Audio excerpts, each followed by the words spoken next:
So very good evening to everyone. हम जानते हैं जीवन दुखमय है, चाहे बुद्ध हो चाहे जो भी हो, जितने भी बड़ी बड़ी किताबों में लिखा है, चाहे गीता में हो चाहे कुछ भी उठा लीजिए, उसमें ये लिखा है जीवन दुखमय है। जीवन दुखमय उसके लिए है जो स्वयं को नहीं जानते, मैं पहले ही बता दे रहा हूँ। लेकिन अब हम इस चीज़ की चर्चा नहीं करेंगे कि स्वयं को कैसे जाना जाए, इस पर चर्चा बहुत हो गई। मैं इस चीज़ पे चर्चा करूँगा कि दुख हो क्यों रहा है। ठीक है, दुख या संसार में परेशानियां क्यों हैं, इसकी जड़ क्या है, इसको खोजो, इस पर एनालिसिस करो, इस पर चिंतन करो। What is the real cause of suffering. तो अगर तुम इसको मोटा मोटा देखोगे तो इसमें मैं सबसे अधिक माइंड की एक हैबिट पर जाओगे कि माइंड की जो एक सबसे बड़ी खुरापात है कि ये जब भी निकाल के देगा तो सबसे, अगर 100 अच्छी चीज़ें हैं तो उसमें से सबसे बेकार चीज़ कही गई है, ये उसी को निकाल के तुमको पकड़ाएगा। बस यही जो हैबिट या टेंडेंसी है माइंड की, यही जिम्मेदार है पूरे विश्व में हाहाकार मचाने के लिए। मैं तुम्हें बता दे रहा हूँ, सबसे ख़राब चीज़ को निकाल के देना ये जो परोसता है, सबसे, तुम्हें अगर 100 चीज़ें 100 सब्जियाँ परोसी गई हैं तो उसमें सबसे बकवास सब्जी होगी वही तुम्हें याद रहेगी। अच्छी सब्जियाँ तुम भूल जाओगे, सबको खा के देखो कहेंगे वो बहुत बकवास थी। ये जो टेंडेंसी माइंड की है, ये जो हैबिट है, इसी ने पूरे विश्व को परेशान कर रखा है।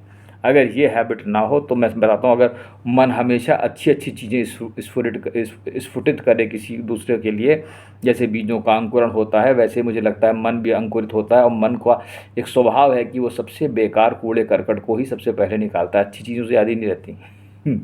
और यही पूरे विश्व में, विश्व को चलाने के पीछे कारण है।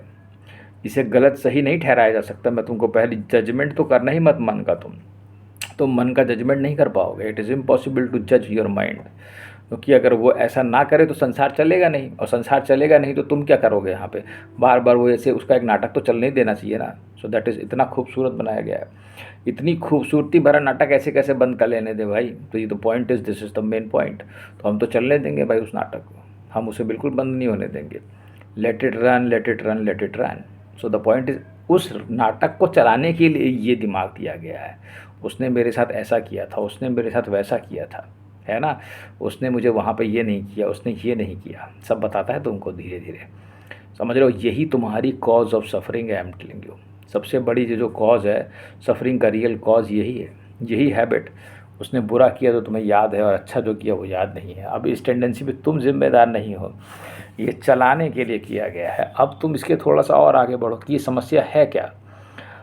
अब अगर तुम समझो तुमने उस चीज़ को ग्रहण कहाँ से किया था, अब तुम्हें उसकी इमेजिनेशन, उसके अंदर जाओ।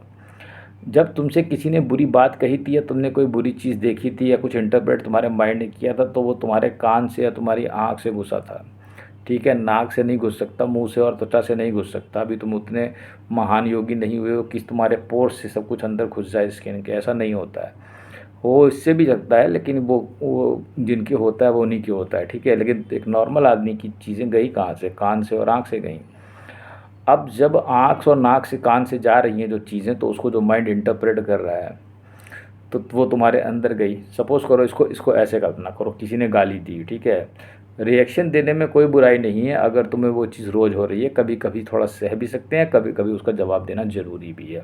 सीधी बात है, हम कोई संत नहीं है, या हमें संत बनना भी नहीं है। देखिए मेरी बात समझ लीजिएगा सीधे सीधे, वी आर नॉट सेंट्स। ठीक है, क्योंकि बिकॉज अगर कृष्ण की प्रैक्टिकल गीता में लिखो तो कहता है मारो सबको, लेकिन यहाँ पे ये नहीं है, लेकिन वो कहता है 99 गलती करके मारो। ठीक है, तो थोड़ा सा अपना धैर्य भी चेक कर लेंगे, और कुछ अब ज़्यादा होगा तो थोड़ा जवाब भी दे देंगे। मतलब व्यावहारिक रूप से यही सब सार्थक है। लेकिन यहाँ पे मैं इस चर्चा में नहीं फंस रहा, मैं इसमें घुस रहा हूँ कि ये आँख से देख रहे हो और कान से देख रहे हो, ये अंदर जाके कहीं सॉफ्टवेयर में बैठ रहा है। जहाँ भी सॉफ्टवेयर लगा हुआ है मुझे मालूम नहीं है अभी ठीक से क्या किया गया है। इसकी मैकेनिज़्म शायद ही अभी तक किसी किसी ग्रंथ में लिखी हो, या किसी के पल्ले पड़ा हो कि ये कैसे होता है। या मन की कार्यविधि पर एक किताब लिखी जा सकती है, क्या कोई कर सकता है? किसी को स्ट्रक्चर, पहले तो स्ट्रक्चर ऑफ माइंड फिर पहले बनाना पड़ेगा ना। खैर बहरहाल हम इस पर फिर नहीं जाते, वो हमारे अंदर गया। देखो मैं तुम्हें बताऊँ, इस कॉज और सफरिंग से ये जो सुनने और ये सब तुम्हारे ईगो सेंस से डेवलप जितनी भी समस्याएं हैं, तुम उस पर कुछ समय के लिए रिस्पॉन्ड मत करो। ठीक है, you need not to respond to everything, this is very important. मेरी बात समझ लेना, तुम जो रिएक्शन देते हो वो तुम्हारे अंदर जमा हो जाता है। This is what I have experienced. अगर किसी चीज़ का रिस्पॉन्स ना दे करके थोड़े क्षण के लिए उसको वहाँ पे सह लिया जाए, अगर वो डेली एक आपको रिफ्लेक्स नहीं दिया जा रहा है, तो उस पर थोड़ा सा रुक जाएं आप, तो आप देखेंगे वो चीज़ आपके भीतर जमा नहीं होती। इन्होंने अंदर एक ऐसा कुछ लगा रखा है, सेमीकंडक्टर या चिप, मैं तुमसे कहता हूँ एक चिप लगा रखी है जो इस चीज़ को इकट्ठा कर लेती है और समय आने पे निकाल देती है।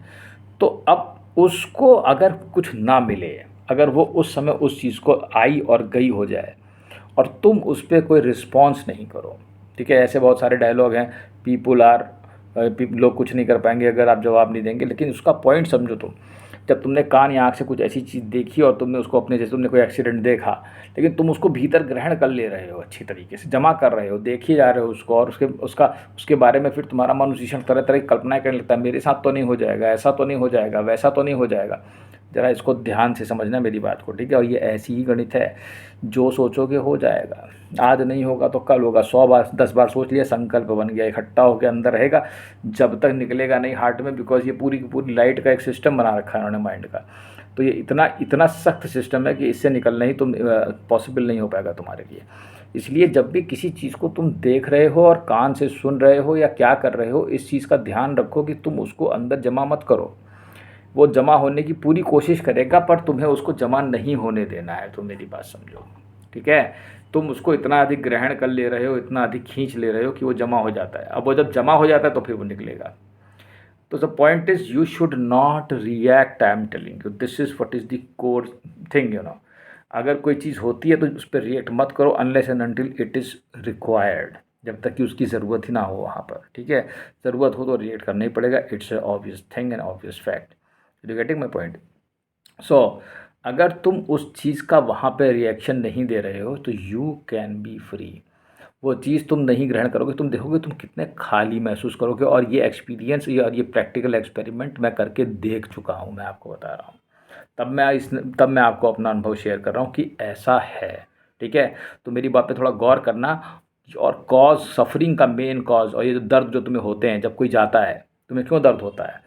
जब कोई जाता है तुम्हें दर्द इसलिए होता है क्योंकि तुम उसकी यादों को समेटे हो, तुम ग्रहण क्यों, क्योंकि तुम उससे इच्छा रखते थे, तुम्हारा उससे स्वार्थ जुड़ा हुआ था, तुम्हारी बॉन्डिंग थी उसमें। तुम, ये बॉन्डिंग पैदा कैसे हो रही है? जैसे कार्बन कार्बन की बॉन्डिंग हो रही है, किसी हाइड्रोजन हाइड्रोजन की बॉन्डिंग हो रही है, या मॉलिक्यूल्स कंपाउंड्स बन रहे हैं उनमें बॉन्डिंग हो रही है, सिग्मा बॉन्ड, पाई बॉन्ड, दुनिया भर के बॉन्ड है, वैसे बॉन्डिंग यहाँ भी हो रही है। समझने का प्रयास करिए आप। ये जो बॉन्डिंग है ये बने ही ना, इसको रोकने का तरीका यही है कि the response has to be restricted, the senses have to be controlled.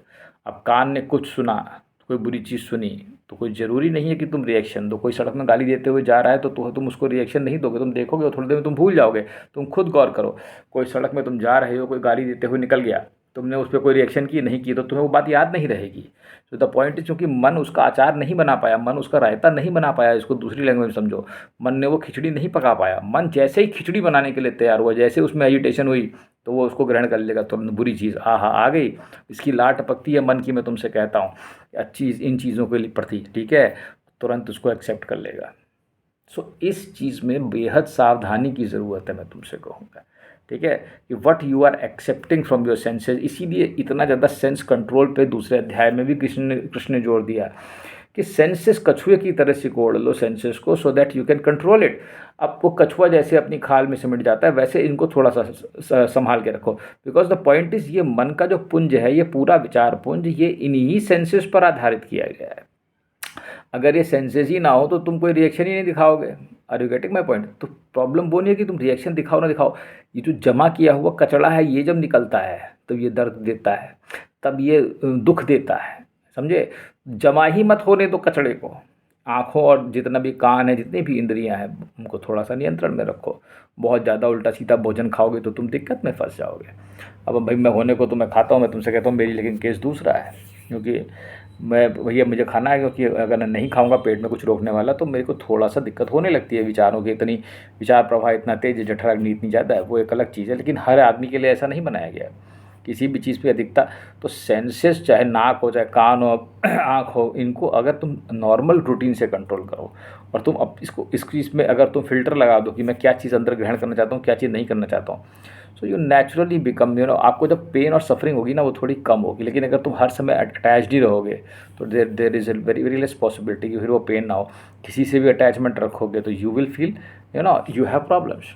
तो लोग कहते हैं कि अकेलापन और ये सब है, there is no point in it, because the point is the strongest is the person who is lonely, I am telling you. ये मेरा अपना अनुभव है। सो यहाँ पर हम सेंसेस की फिर से कहूँगा कि आप इनको उतना ही देखो, उतना ही सुनो, उतना ही समझो जितने की ज़रूरत है, क्योंकि बहुत ज़्यादा अगर आप देखोगे, बहुत ज़्यादा, जैसे मान लो मैं इतना अधिक सोच रहा हूँ, फॉर एग्जांपल मैं अपनी बात कर रहा हूँ, but the point is because मैं उसी चीज़ के लिए बनाया गया हूँ, एक प्रोग्राम बनाया गया हूँ मैं, ठीक है। तो मैं तुम्हें इतना सोच के बता देता हूँ जितना भी बोलता हूँ मैं अपनी तरफ से। सो द पॉइंट इज़, लेकिन तुम नहीं बनाएगे, अगर तुम इतना सोचोगे कि तुम परेशान हो जाओगे। तो कोई ज़रूरी ही नहीं है कि हम उतने ज़्यादा विषयों को सोचें, इतने ज़्यादा विषयों को देखें, जितने ज़्यादा विषयों को सुने। मोहल्ले में क्या हो रहा है, महिलाएं सुन सुन के ला रही हैं, घर में ला रही हैं, कचड़ा बटोर के ला रही हैं, सारी मोहल्ले की पंचायत कर रही हैं बैठ के। क्या है ये विषय, क्या है इनका, कोई लॉजिक है? या पूरे गाँव में लोग बैठ के बतियाए जा रहे हैं, ये ऐसा हो गया, ये पॉलिटिक्स पर चर्चा चल रही है, इकोनॉमिक्स पर चर्चा चल रही है, क्या ये लोग चेंज कर देंगे चीज़ों को? सो इसको सोचने की ज़रूरत है कि कितनी चीज़ों से आप चेंज ला सकते हो। ऐसा नहीं है कि लोग चेंज नहीं लाते हैं, पॉलिटिक्स में लोग लाते हैं, लोगों के वोट का अधिकार है, लेकिन द पॉइंट इज़ कितना उसमें से मतलब की चर्चा है। सैकड़ों, आप अपने ही घर में अपने विचारों को आप चेक कर लो कि आप जितना विचार दिन भर में बोलते हो उसमें से कितना अनावश्यक है। तो आप पाओगे कि 80% जो आप बोलते हो या देखते हो करते हो उसका कोई ज़रूरत ही नहीं, आप 20% से बोल करके ही काम चला लेते हो। और अगर आप ज़्यादा बोलोगे तो आपको दिक्कत है, क्योंकि पॉइंट इज़ क्योंकि आप उल्टा ही बोलोगे, फिर उतना सीधा नहीं बोल पाओगे, थोड़ा कुछ ना कुछ आपके मुंह से ऐसा निकल जाएगा। सो ज़रूरत है यहाँ कंट्रोल की। और फिर जब कोई कुछ आप उल्टा बोलोगे तो दूसरा उल्टा बोलेगा, तो वो तुम्हें अंदर तुम ग्रहण कर लोगे, उसमें बहस करोगे तो वो अंदर कचड़े के रूप में जमा हो जाएगा, तो फिर कहाँ से निकालोगे? और फिर निकालते रहो उसको। Are you getting the point? उसके कई क्षेत्रों में युद्ध हो गया इस हैबिट के कारण, बड़े बड़े साम्राज्य खड़े हो गए अहंकार के कारण, बड़े बड़े युद्ध हो गए इस हैबिट के, मन की इस आदत के कारण, बड़े बड़े साम्राज्य डूब गए, बड़ी बड़ी चीज़ें हो गई। द्रौपदी ने इतना बोल दिया कि साहब अंधे का पुत्र अंधा, इतना बड़ा महाभारत खड़ा हो गया, यहाँ ये हो गया। तो किसी की चीज़ की मान लो लक्ष्मण ने कहा माता जी से कि लक्ष्मण रेखा मत पार करिएगा, लेकिन वो मानी नहीं। अब इंद्रियों पर नियंत्रण जितनी जगह तुम देखोगे यही सारी समस्या की जड़ है। अगर तुम इसको कंट्रोल में रखो, you can be a very very peaceful and healthy person, mentally as well as physically, दोनों तरीके से तुम स्वस्थ रह सकते हो। तो देखो कितना अधिक तुम्हारे सेंसेस पे लोड है, कितना तुम काम कर रहे हो। अब ज़बरदस्ती लगे पड़े हैं रील्स देखने के लिए। कितनी रील्स देखोगे? जितनी रील्स तुम देख रहे हो खाने की चीज़ों की, जितनी चीज़, उतना तुम, आजकल का बच्चा उतना वो कर भी पाएगा कंट्रोल? तुम सोचो इस बारे में, क्या तुम्हारे पास इतना कंट्रोल है? तो उतना तुम जो ग्रहण कर रहे हो, तुम क्या सोचते हो? तुम कुछ देख रहे हो तो तुम उसे ग्रहण नहीं कर रहे हो, तुम उसे ग्रहण कर रहे हो।